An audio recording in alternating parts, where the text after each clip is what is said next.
Markapuram bus ప్రమాద ఘటన బాధాకరమని అన్నారు మంత్రి రాంప్రసాద్. మృతుల కుటుంబాలను ఆదుకుంటామని, గాయపడిన వారికి మెరుగైన వైద్యం అందిస్తామని తెలిపారు. కర్నూలు ఘటన జరిగిన తర్వాత రాష్ట్ర వ్యాప్తంగా టాస్క్ ఫోర్స్ ఏర్పాటు చేశామని అన్నారు. ట్రావెల్స్ బస్సుల తనిఖీలు నిర్వహిస్తున్నామని అంటున్న మంత్రి రాంప్రసాద్ రెడ్డితో మా ప్రతినిధి Suresh face to face. Markapuram ఘటనకు సంబంధించి దాదాపు 13 మంది అగ్నికి ఆహుతైన నేపథ్యంలో సీఎం చంద్రబాబు ఉన్నత స్థాయి విచారణకు ఆదేశించారు. ప్రస్తుతం ఘటనా స్థలాన్ని మంత్రి రాంప్రసాద్ రెడ్డి పరిశీలన చేశారు. మొత్తం ఈ ఘటన ఎలా జరిగింది ఏంటనే విషయాలను అధికారులను అడిగి తెలుసుకున్న పరిస్థితి ఉంది. ప్రస్తుతం మనతో మంత్రి రాంప్రసాద్ రెడ్డి అందుబాటులో ఉన్నారు. సార్ చెప్పండి, మొత్తం ఈ ఘటనకు సంబంధించి పూర్తి స్థాయిలో మీరు కూడా పరిశీలన జరిపారు. అంటే ఇక్కడ ఎట్లాంటి ఈ దుర్ఘటనకు కారణం ఏమైందని మీ అంచనా? ఇప్పటికీ ప్రైమరీ రిపోర్ట్ చూడడం జరిగిందండి. బస్సుకు సంబంధించి పేపర్లు, డాక్యుమెంటేషన్ చూడడం జరిగింది. ఫిట్నెస్ విషయంలో అయితే రికార్డెడ్గా కరెక్ట్గానే ఉన్నాయి. మేము ఒకటే చెప్తున్నాం, ఇలాంటి సంఘటనలు ఈ రాష్ట్రంలో జరగడం ఇది రెండోసారి. గతంలో కర్నూలులో జరిగినప్పుడు కూడా ఇలాంటి పునరావృతం కాకూడదని చెప్పి సుమారుగా 270 బస్సులు సీజ్ చేయడము, అలాగే వాళ్ళు కరెంట్ డాక్యుమెంటేషన్ ప్రొవైడ్ చేసిన తర్వాతే రోడ్డుపైకి తీసుకొని రావడం కూడా గతంలో జరిగింది. మళ్ళీ ఘటన జరగడం మాకు కూడా చాలా బాధాకరం.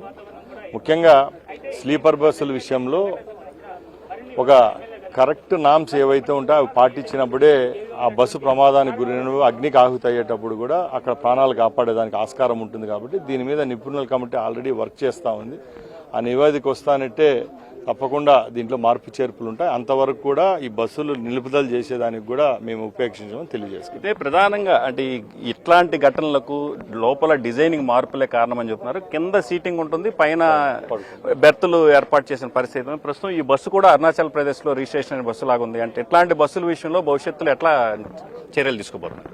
ఆల్రెడీ బయట రాష్ట్రాల్లో రిజిస్ట్రేషన్ చేసుకుని మన రాష్ట్రంలో ట్యాక్స్ కట్టుకుంటే ఇక్కడ తిప్పే బస్సులు ఈ రాష్ట్రంలో చాలా ఉన్నాయి. అన్ని రాష్ట్రాల్లో ఇవి జరుగుతూ ఉన్నాయండి.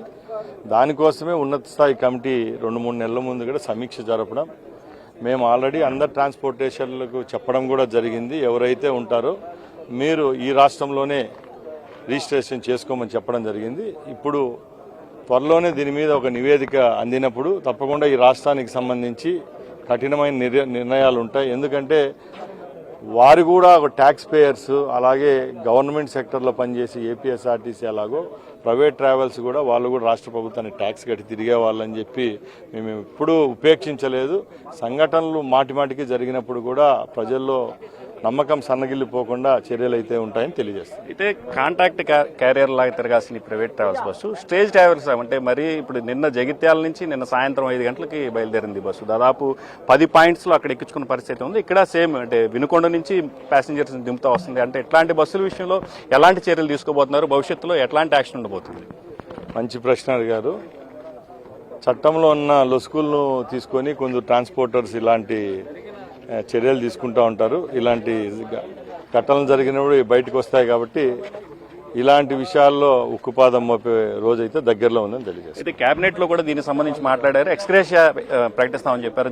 దీని గురించి ఏం చెప్పబోతున్నారు? ముఖ్యమంత్రి గారు ఆ కుటుంబాలకు ప్రగాఢ సానుభూతే కాకుండా రాష్ట్ర ప్రభుత్వం ద్వారా వాళ్ళు ఆదుకునే విధంగా చర్యలు తీసుకున్నారు. భవిష్యత్తులో ఇట్లాంటి ప్రమాదాలు జరగకుండా కార్యాచరణ రూపొందిస్తామని మాత్రం చెప్తున్నారు. కేబినెట్ మీటింగ్ లోనే మృతులకు సంబంధించి ఎక్స్గ్రేషియా ప్రకటన ఉంటుందని మాత్రం స్పష్టం చేస్తున్న పరిస్థితి. ఇది ప్రస్తుతం మార్కాపురంలో ఉన్న తాజా పరిస్థితి. కెమెరామెన్ నారాజ్తో సురేష్ ఎన్టీవీ.